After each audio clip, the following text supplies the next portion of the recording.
Assalamualaikum warahmatullahi wabarakatuh. Pada kesempatan kali ini saya akan mencoba menjelaskan beberapa hal berkaitan dengan jawaban dari soal UTS untuk mata kuliah Sistem Operasi Jaringan dan Konfigurasi Server.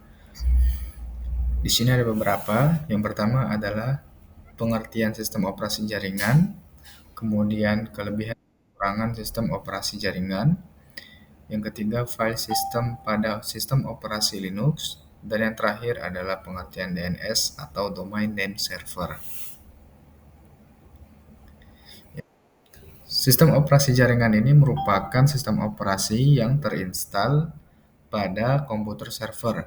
Dan biasanya sistem operasi ini memiliki beberapa servis tambahan yang digunakan untuk menyediakan resource ataupun melayani permintaan dari komputer klien. Umumnya, komputer yang terinstal dengan sistem operasi jaringan itu memiliki spesifikasi yang lebih tinggi dibandingkan komputer klien ya. Nah, berikut adalah beberapa contoh ataupun varian dari sistem operasi jaringan. Di antaranya kalau dari Microsoft itu ada Windows NT Server dan Windows Server 2022 maksud saya. Kemudian kalau dari Linux itu ada Red Hat dan Ubuntu. Nah, selanjutnya, kelebihan dan kekurangan sistem operasi jaringan. Untuk penggunaan sistem operasi jaringan, kelebihannya diantaranya adalah yang pertama lebih terstruktur, kemudian yang kedua memudahkan administrator dalam pengelolaan resource dan layanan dalam suatu jaringan. Sebagai contoh, yakni fitur file sharing ataupun device sharing ataupun hardware sharing seperti printer sharing dan scanner. Kemudian yang ketiga adalah kemudahan dalam hal manajemen keamanan pada komputer klien. Sedangkan untuk kekurangan dari sistem operasi jaringan adalah yang pertama tentu saja adalah biaya. Karena umumnya ketika kita ingin menyediakan sebuah perangkat komputer ataupun yang nantinya akan kita jadikan sebagai komputer server itu tentu saja harus memiliki spesifikasi yang lebih tinggi karena nantinya komputer tersebut akan melayani permintaan dari klien.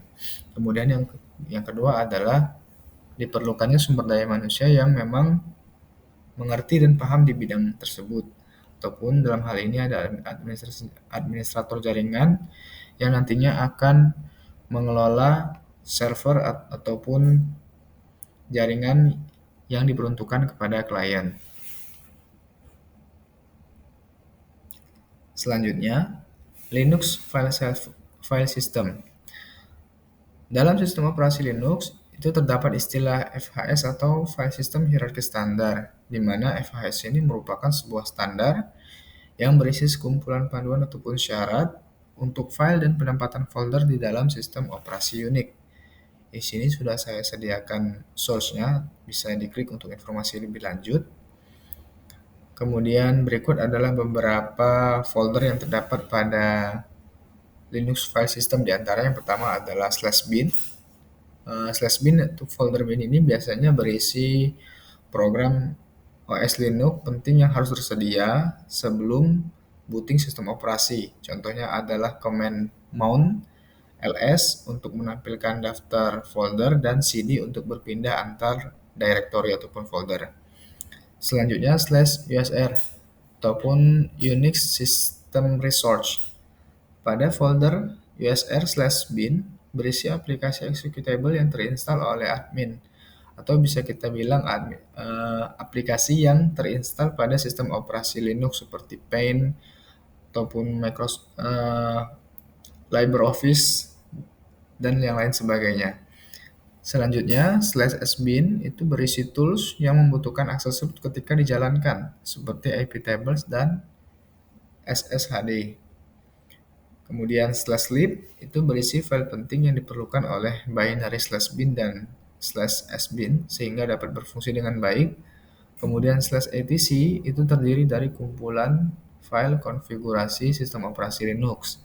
Selanjutnya, /home itu digunakan ataupun berisi untuk dokumen, file, dan media dari user. Kemudian /root merupakan folder khusus untuk user dengan role admin ataupun root. Nah, yang terakhir adalah domain name system. Ya, domain name system ini merupakan sebuah sistem yang menyimpan informasi data domain dalam suatu jaringan, ataupun bisa diartikan domain name system ini merupakan suatu sistem yang menerjemahkan teks domain, atau sebagai contohnya adalah www.google.com ataupun www.facebook.com. Kemudian nantinya nama domain tersebut akan ditranslate ataupun diterjemahkan ke dalam IP address yang nantinya baru kita ataupun klien akan merequest konten dari IP address tujuan tersebut.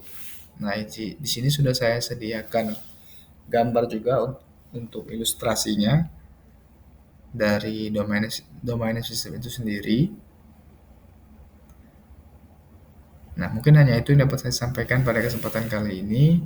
Semoga yang disampaikan bisa menjadi tambahan informasi bagi teman-teman sekalian. Saya akhiri, wassalamualaikum warahmatullahi wabarakatuh.